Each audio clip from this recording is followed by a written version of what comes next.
The hosts feel it would be a little unkind to present this podcast without just a word of friendly warning. We are about to unfold the story of Frankenstein, a man of science who sought to create a man after his own image without reckoning upon God. It is one of the strangest tales ever told. It deals with the two great mysteries of creation, life and death. I think it will thrill you. It may shock you. It might even horrify you. So if any of you feel that you do not care to subject your nerves to such a strain, now's your chance to. Well, we've warned you.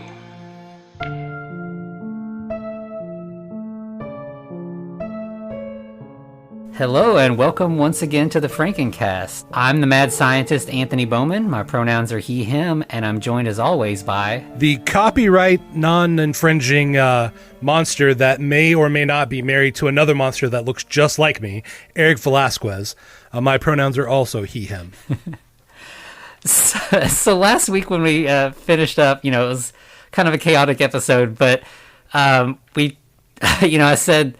this is going to be the first one that I have not seen, and I was excited about that. And I was also like, maybe this next movie will do a little bit better in terms of, like, the sexism and stuff like that.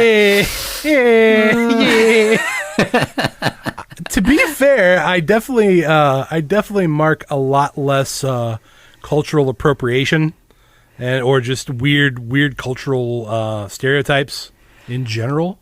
Yeah, it definitely does better that way, as far as that goes. Yeah. Oh, yeah, but sexism, no. This is the worst. Yeah. Man, like, not to move ahead too far, but wow, like, for the most part, the bride just is the goal, right? Yeah, I mean, this is like the most woman as an object thing that we've covered so far. Like, She has no agency at all, and like is basically faceless for the whole. Like, she's just a female body being carried around by various men throughout the movie. Quite literally, throughout most of this. Yeah. Whew, okay. All right. So I guess let's get into it. The movie starts, you get Dr. Frankenstein and Igor. So this is a prequel to the last movie. So yeah, I was about to say, because everything else kind of goes wrong. But also, what happened to the bride in that she turned from what she is? Well, we'll talk about that later. But how she ended up as Phyllis Diller, that's a very interesting. Yeah. And so, like, we've got Igor here, and he was not in the last movie. So I guess, again, there's like something happens in between these two where Igor is no more. You know what I think happened? I think honestly, Igor became the Hunchback because they look almost exactly alike. Just like one is claymation, obviously, and the other one's animated. That makes sense. Yeah. So yeah, it starts. You got Dr. Frankenstein and Igor. They're driving a car, so that's a little different. We're not in like a horse-drawn wagon like we've been seeing in a lot of these movies. They're like, it's an old-timey car, but it is a car, and. It's not Boris Karloff doing the voice, but man, the guy that they've got do this movie's like one of those like traditional animated movies where it's like the cast is like 4 people who are just like super talented voice actors and are doing like multiple characters and stuff. Right. But this guy like nails Boris Karloff. Like, I thought it was him. It's a good impression, yeah, no doubt. But Igor, on the other hand, is all over the place. All over the place. The first scene, I had trouble understanding him. Like, he's got like a kind of caveman quality to his voice. It's a lot of grunts, and it's really hard to read. Mm-hmm. And then later, he doesn't sound at all like that. It's just a completely different voice. It's a little bit more like Bela Lugosi. Not quite, but it's like in that territory. Well, it's kind of the yes, master, yes. Oh, yeah. Yeah, and I don't know if they just like recorded different parts at different times or what happened, but like, right. Yeah, it's a weird mix. Or maybe they had like, oh no, we need to film this one or add this voiceover, and right. The original guy's gone. Let's just grab you, throw you in the booth, right. Do what you can, it'll be fine. The first guy has laryngitis, and hey Bob, come in here. We've got some lines for you to record. Yeah. I mean, it definitely felt that way, right? And it almost seemed like they were doing another change kind of near the end of the movie for Igor, where he kind of finds a middle ground to a degree. So it's like there are three distinct voices for Igor in this one movie. Oh, definitely. I'm not saying they're different actors. It's just that he decided to go three different ways. So yeah, it could be different actors, or it could just be a guy who, forgot what he did the day before and just is going a different route this time. And then the next day they remind him, hey, find somewhere in the middle because, yeah, fair enough. But yeah, so they're driving, or Igor's driving, and he's driving very recklessly. And Dr. Frankenstein says, like, be careful. The monster is going to be taking this car on his honeymoon. So there's like our first clue that like this is going to be like the Bride of Frankenstein type story. Right. And like Igor drives so recklessly that he actually like drives into the castle, like crashes through the wall, and then is like driving down hallways and through rooms and stuff. It's a cartoon. Logic. Yeah, definite cartoon logic. To the point that even like the monster like pulls him over, like he's on like a little cop motorcycle, and that's what finally gets Igor to stop. But Igor's driving so recklessly because the monster is the one getting the girl, and he wants the girl. Yes. He deserves the girl because of reasons, apparently. Yeah, this, this comes back to, we've had little hints of this before with like, Daniel being mad that he's, misshapen and so doesn't get the girl and stuff. But in that case, at least, it was like he had genuine feelings for this girl and wanted her to reciprocate, and she wasn't and all that. But like, this is just like, this girl should belong to me because I deserve to have, it's very like incel logic. Yeah. It's gross. But it's really gross. And so he ends up like, because he's not going to get this bride, he decides he's going to make one of his own. He finds this book that is Monster Making Made Easy and also my favorite dessert recipe. by Henry von Frankenstein, Baron Henry von Frankenstein. Yeah, and so in this case, it's Henry Frankenstein and not Boris von Frankenstein. Right. So either it's a different doctor. I've seen sometimes when you read stuff about this, it's described as a prequel or just being related to the other movie. Right. So, they're kind of playing around with some of the details. But maybe it's Boris Henry von Frankenstein. Could be. It's just that phase of his life when he went by his middle name instead of his first. But so as luck would have it, when he tries to use a monster making / dessert recipe book to make a bride, he accidentally just makes a cake instead. A 3-layered cake because he used 3 eggs. It's a very nice looking cake. Yeah, but I have questions, but we'll get to that because there's some internal logical errors that I'm going to mention here in a moment. But yeah, but apparently the cake's good, but hey, girl is better because we want to be as gross as we can be, right? Yeah.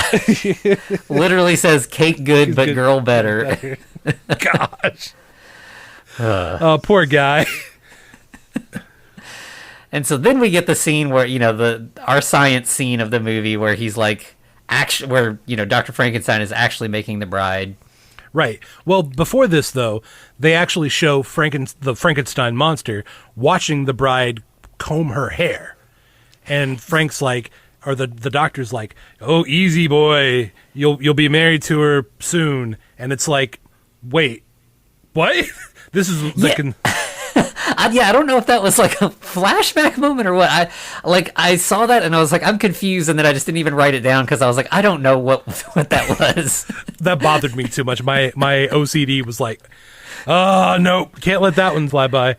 Yeah, so immediately after that, yeah, we do have the credits or the title, and then once again, as Anthony was saying, we have the science scene, and yeah, this is where they're actually making the bride at this point. Yeah, and they do the whole thing. It's very similar to in the Bride of Frankenstein movie. Mm-hmm. They've got her on the slab. They do the whole thing with all the electricity and stuff. Although the difference here is that Dr. Frankenstein just has a pet vulture named Rosebud.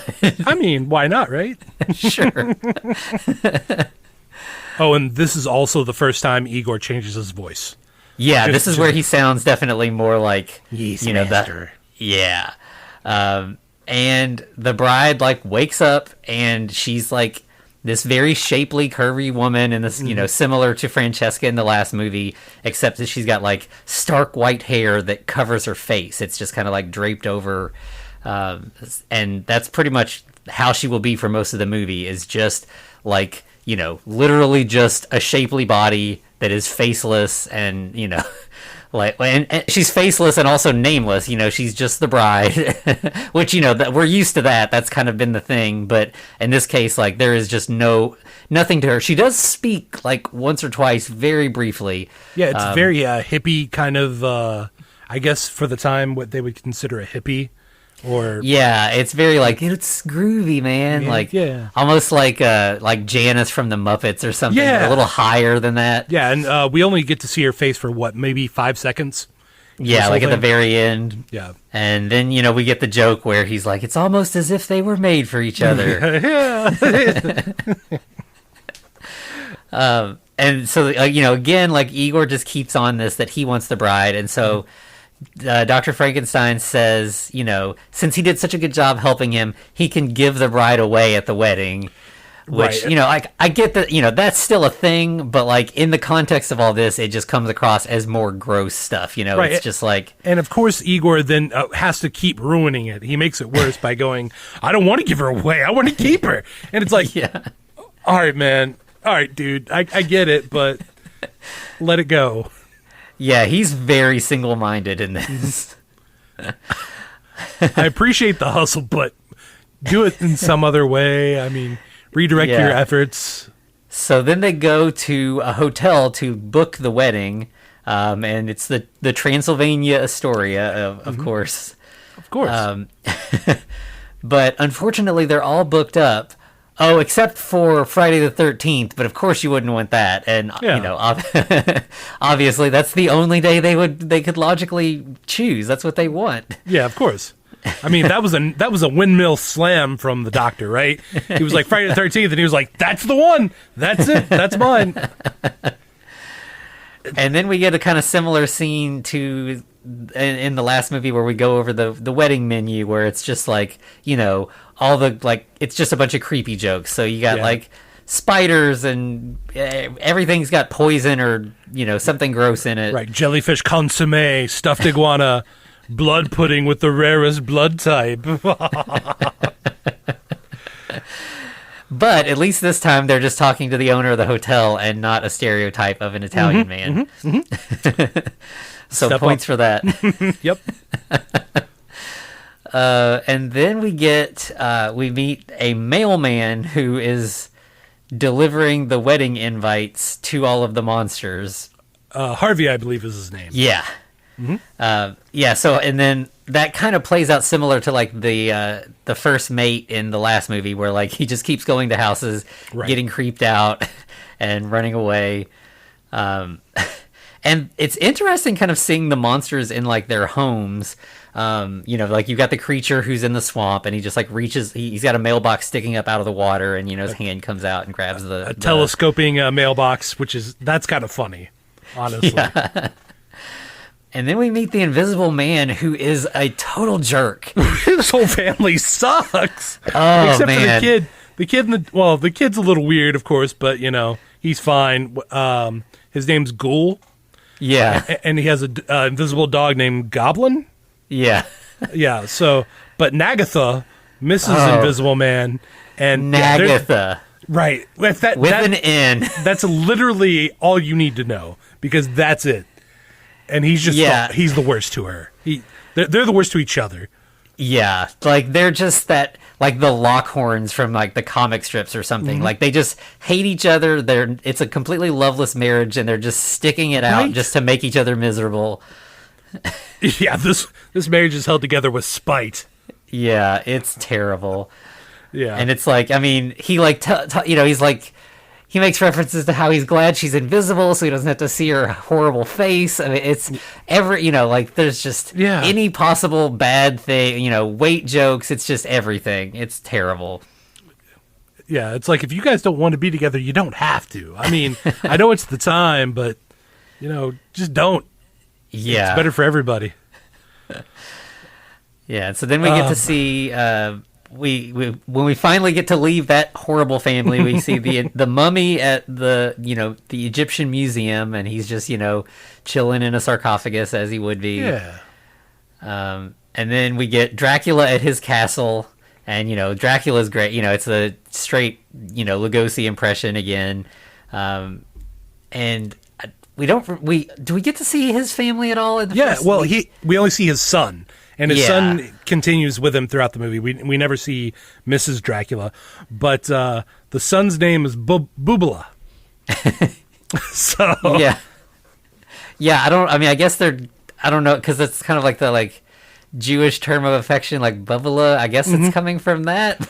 Yeah, but when you see Dracula. it written, when you see it, it just looks like boobula. Like it's it's unfortunate, but the kids are kind of a high point for the movie. Both kids, they're fun.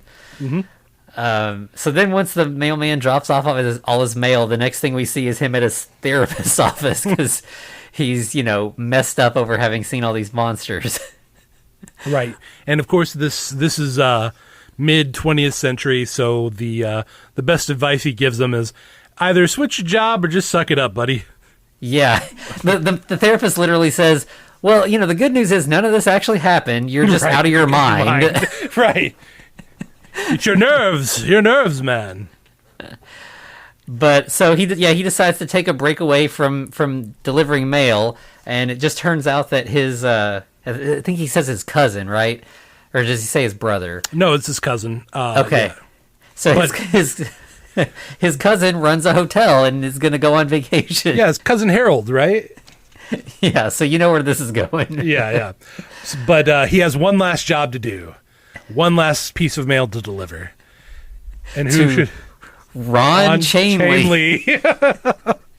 I do like how they're like, we're not really even trying to hide it now at this point. Yeah.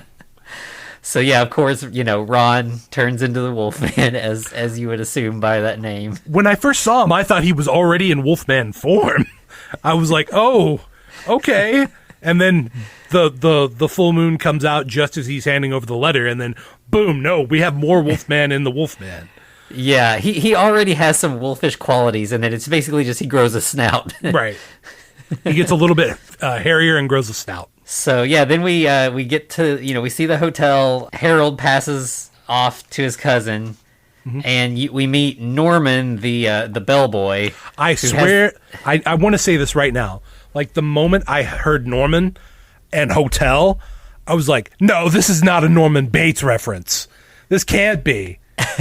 And it's not. It's not. Yeah, it doesn't seem to be. He's just got this weird kind of Brooklyn accent, and he's just he's kind of a high point too, because he's just kind of open and helpful. He's just not scared of the monsters. He's just down to do whatever. Except he does call in the very he has next a fatphobic. He has a fatphobic comment. Yeah, no doubt. Yeah, there's just a lady, and he's just immediately "Geez, you're fat." It's right. There's no reason for it. She seems like a pretty nice lady too. Yeah, they kind of don't go with the grumpy fat lady stereotype or anything. She's just a hotel patron, and that's how how he responds to her. Right. So then we start getting the guests arriving, and then you get the two sons meet. And immediately, hey, you want to fight? Yeah, okay. They're just those kind of kids, and it's just you want to wrestle, but they just go into this full cartoonish tornado of claws and fangs as they just roll through the hotel, causing havoc wherever they go. No doubt. And then, of course, Norman, basically, this is one of the scenes where a little bit of chaos happens, and Norm's like, hey, Dracula, Invisible Man, can I get your autographs? You're my favorite movie stars. Right. Not even the actors, just the monsters are his favorite movie stars. Yeah. Yeah. And then we get this great scene with the Wolfman where he's requesting rooms for everybody, and he's like, I'd like a room with no bath for my friend the mummy, and a bath with no room for my friend the creature. Right. Of course, Harvey's like, what about for you? And he's like, I just want a kennel. And then he wolfs out right in his face. Yeah. Oh, by the way, all throughout this whole thing, Harvey's like, I'm just imagining things. I'm just seeing, this is not real. He's in full denial because of what his therapist said. And yeah, then the next scene we just get like at the hotel pool, and the creature from the Black Lagoon, of course, is swimming and like scares away like all the hotel guests that are swimming, particularly, because it's, the creature from the Black Lagoon. He like goes after like a girl in a bikini and freaks her out, and she runs, and then everybody takes off after her. Oh, of course. And then it kind of rolls through, like they run away from the pool, and then you just see like, terrified hotel guests just running through the hotel, and the monsters are like, I guess we should chase them. Right. It's just general chaos. Yeah. So that leads to the entire staff and guests just quitting and leaving. Yeah. Makes so sense now the to me. monsters basically have their run of the hotel. It's just, you've just got like the two main hotel employees sticking it out, one in denial and one super excited about getting to meet monsters. Norman is in for this. This is his. This is the best thing that's ever happened to him. Yeah. But of course, because of this, the Dr. Frankenstein now thinks, hey, everything's going great. This couldn't go any better. Yeah. But in the meantime, Igor is like trying to do everything he can to cause the wedding to fall apart. Right. He has another book that's like something like Stopping Weddings for Dummies or something. Also, basically. this is the next time his voice changes. So at this point. Yeah. So the first plan is he's going to chain the monster to a bed. How does that work out for him? The second that the monster wakes up, he just like breaks through the chains like accidentally. Like he doesn't even know he's chained up. He just sits up in bed and the chains are all just destroyed. Yeah, that was a pretty good gag. Yeah. So then we get like the bachelor party, which is more just like a dinner with all the monsters. It's, they're not doing, they're not going that direction, thankfully, because, who knows how terrible that would have been. Well, they did reference earlier that the Wicked Witch of the East would be popping out of a cake at midnight. So I was like, oh no.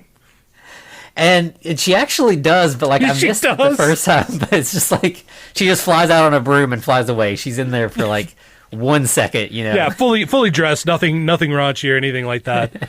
just a witch and a cake, just boop, at midnight. But yeah, so yeah, this is kind of like the rehearsal dinner, right? Instead of a bachelor party. Yeah, more than the bachelor party, and they're just kind of eating, and they're eating sloppily because they're monsters. But the gag there is that like the Invisible Man is like eating like a normal person would, like. And his and Nagatha is nagging at him about how he's eating, he's a mess and sloppy and so rude.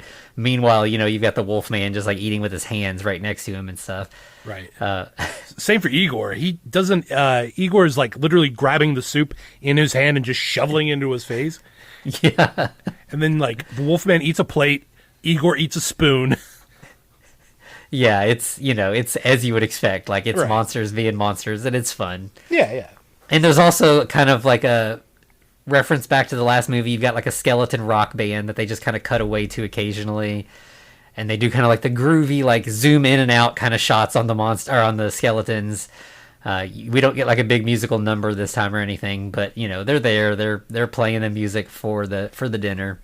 Yeah, but they're wearing like the Grim Reaper robes, so. Slightly different. They don't look like the Beatles like they did in the last one. They don't have like the mop tops and everything. No. They're just skeletons in robes. That's it. And then like during all this, Dracula makes more, he's like, you got to enjoy yourself tonight because you're going to be giving up your freedom. Yeah. Yep. So then the Baron's like, he gives his speech and he kind of brags that like, not only did I create life once, now I've done it twice. And then, of course, Dracula's like, we've heard this before. Just let us see the chick. Right. Of course, because we got to make it as awful as possible. Yeah. I mean, it's like offensive thing a minute in this movie. It's wild. Yeah. I mean, sexist, definitely. For sure. Yeah. And then, so she comes out and then, and of course, the first comment is something like, she could put her shoes under my coffin anytime she'd like. Yep. And then, of course, another brawl busts out because everyone's trying to get to the bride. They won't let her be, so all the male monsters are like, must touch woman because we're awful. Yeah. Yep. So it's a big food fight and other fight, just a general fight. And this is where we get like one of the bride's only lines, and she says something like, "Oh wow, all these groovy guys are fighting over me." Yeah, she's not, when she finally gets to talk, they don't really give her much agency, and she just kind of continues the stereotypes, unfortunately. Yeah. But yeah, that's when the witch pops out of the cake. If we didn't mention that. And she just flies around the room a couple times and heads out. Yeah. And so because of all the fighting, because the Baron, like, Frankenstein is just completely oblivious to the fact that Igor is not trustworthy. Right. Yeah, 100%. So he's like, well, since everybody's fighting over the bride, you should take her and go hide her somewhere in the hills. That way nobody can get to her until the ceremony. Yeah. And so this is when she becomes like literally like a body that is just like carried around like a sack of potatoes. Yeah. At this point, she's officially an object. And yeah, I mean, like Igor throws her over his shoulder, takes her out into the woods. In the process, accidentally drops her into a volcano, like you do. Yeah. Luckily, she lands on a ledge, so that's that saves the doctor a lot of work, or the Baron a lot of work. But before Igor can get to her, a pterodactyl flies down. Random pterodactyl. And snatches her up, flies her away. And so then Igor's got to, chase down this pterodactyl to rescue the bride. And he does manage to, like, as we know Igor likes to do from our last movies, he throws a bunch of rocks. And manages to get the bride away from the pterodactyl. And then, like, he drags her into a cave to hide. And there's something in that cave. Yeah, it's like basically like a Yeti, abominable snowman kind of creature. Sasquatch, yeah. Yeah, so then, of course, that creature steals the bride away, and Igor has to, like, go back and tell Dr. Frankenstein that he's lost the bride. But I don't understand, like, this scene is needlessly complicated, right? Like, rather than just be like, so this is what happened, they do, like, this whole charades thing. Right. And like, I don't get it. Like, the sounds like it's not like the jokes really work. Like, it's not like clever sounds like this kind of thing. Right. And we ultimately find out that this Yeti creature is named Modzula. Yeah, is that feels like a reference to either Godzilla, and I don't know what the mod would be though. Yeah, but it's not a dinosaur type. I mean, that Godzilla is the only thing that seems even close. But right. Yeah, I don't know what they were going for with this. Like, I guess it's another, like, the It from the last movie. Right. But this is the precursor to It. This is where the doctor has gained his ire for the monster. Yeah. Yeah. I'm adding way too much backstory that doesn't need to be there. Yeah. But the monsters decide to go rescue the bride. Yeah, so they, like, get to a point where I guess they're trying to get across is it when they're trying to get across the volcano? Yeah, there's a chasm. Of course, there's always a chasm, right? Yeah. So they don't have any rope, so they got to unwrap the mummy and use his bandages. And, like, the mummy gets, like, totally naked. Full frontal full frontal mummy nudity. No. They do, like, the cross hands over the crotch kind of deal, and right. They just show him for a second like that, and then they're cross and he's back to being wrapped and everything. Mm-hmm. And then it turns out they didn't even really have to go to all that trouble, because by that time Modzula has gotten back to his sort of mountaintop home, and it turns out that Mrs. Modzula is there, and she's not happy that you're bringing somebody home. Yeah, you picked up a girl out while you were out. So yeah, of course she makes him get rid of the bride. Right. So again, like, she's just an object that is, either wanted or not wanted, but is, not given any kind of agency in the whole process. She didn't rescue herself. Nothing. Yeah, it was basically just her being thrown around, pretty much. Yeah, and so then Frankenstein runs to his bride, and they, like, crash into each other, and it's like, electrical sparks and everything, and Dr. Frankenstein's like, I hope they haven't damaged each other, because the good parts are hard to come by. Yep. Which, like, that's, I guess, one of the, like, moments that's not, like, she does run, they run to each other, so there you go. Like, so she's definitely on this. Yeah, she, at nothing else, she does seem to actually want to be married to the Frankenstein monster. Mm-hmm. I guess there's that going for this movie. You're right, she has that one bit of agency. But no more, we can't have any more. Yeah. So then they talk about, like, the monster's suit, that he needs a suit for the wedding.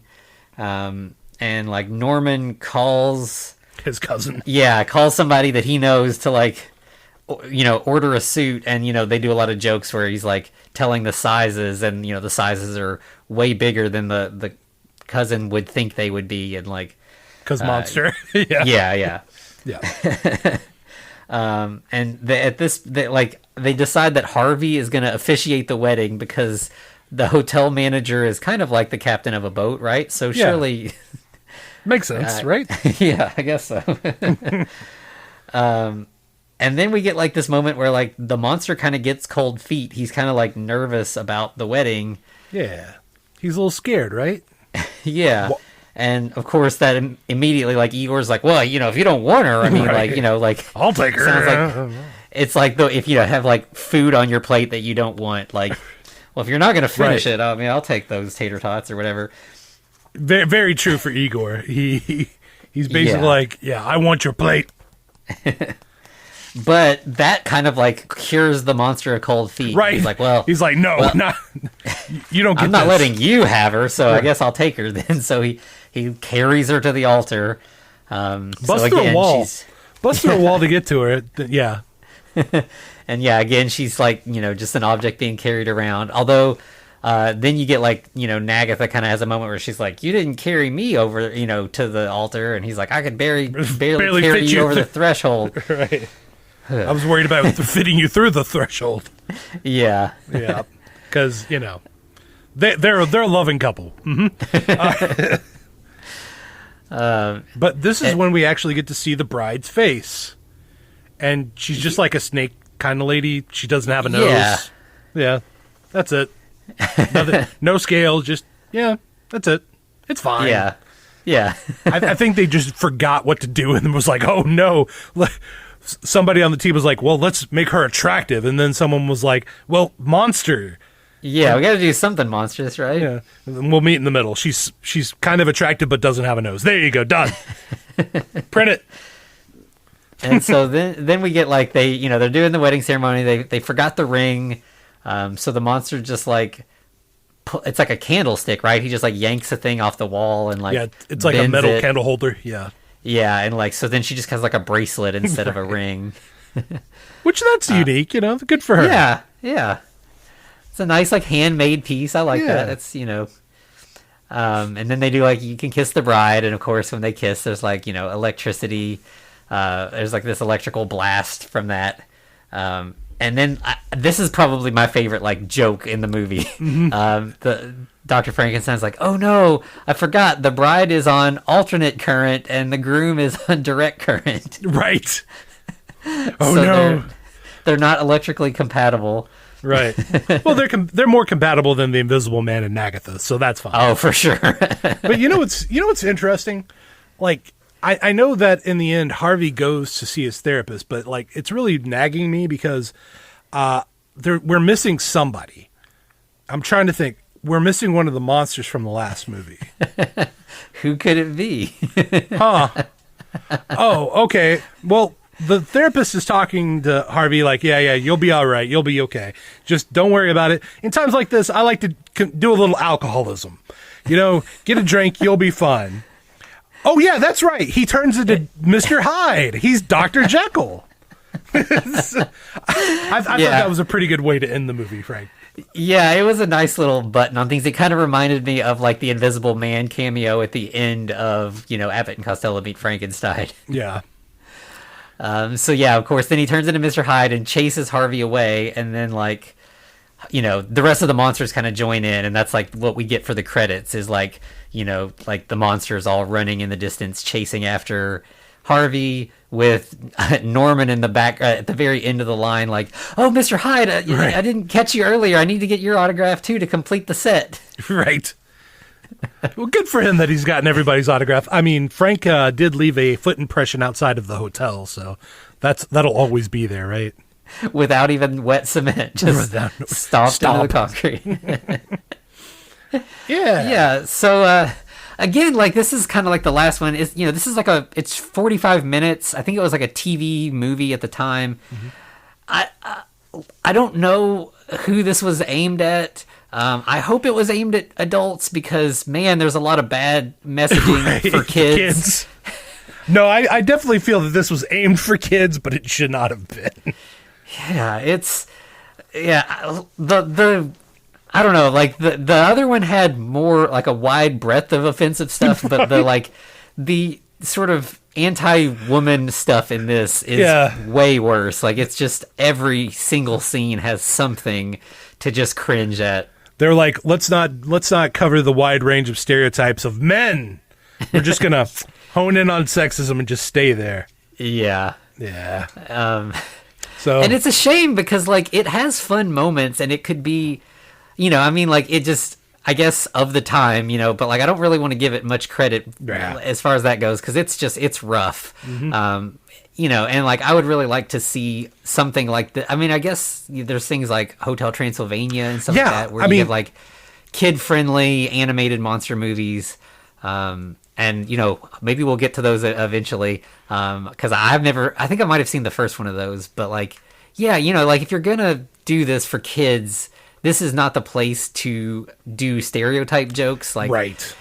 I'd like to get rid of stereotype jokes in general, but if we're going to do them, like, this is definitely not the place that I want them to be.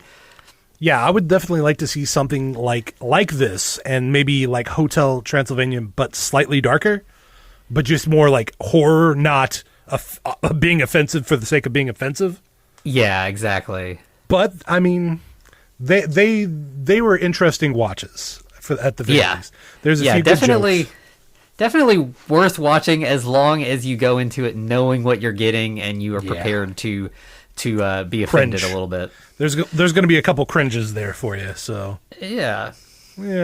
So that is Mad Monsters. Next week will be Christmas Eve, and so we were originally going to just like take a break, but we decided we wanted to do a little something. So we'll have like a kind of mini episode.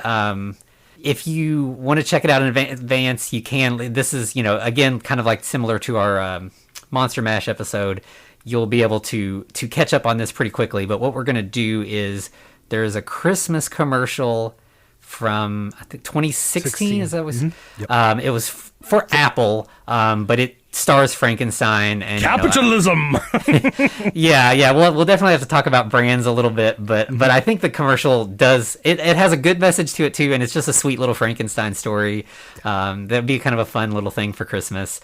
So we will do that next week, and so we will see you on Christmas Eve for the Frankenstein Christmas commercial. Happy holidays, and to be continued. Looks like you survived another episode. The Frankencast is a production of FCR Media. It's hosted by Anthony Bowman and Eric Velazquez. Follow us on Twitter at The Frankencast, or send us a letter at thefrankencast@gmail.com. Our cover art is by Amanda Keller. You can find her at Keller Illustrations on Instagram. Our theme music is by Vivek Abhishek. Thanks for listening.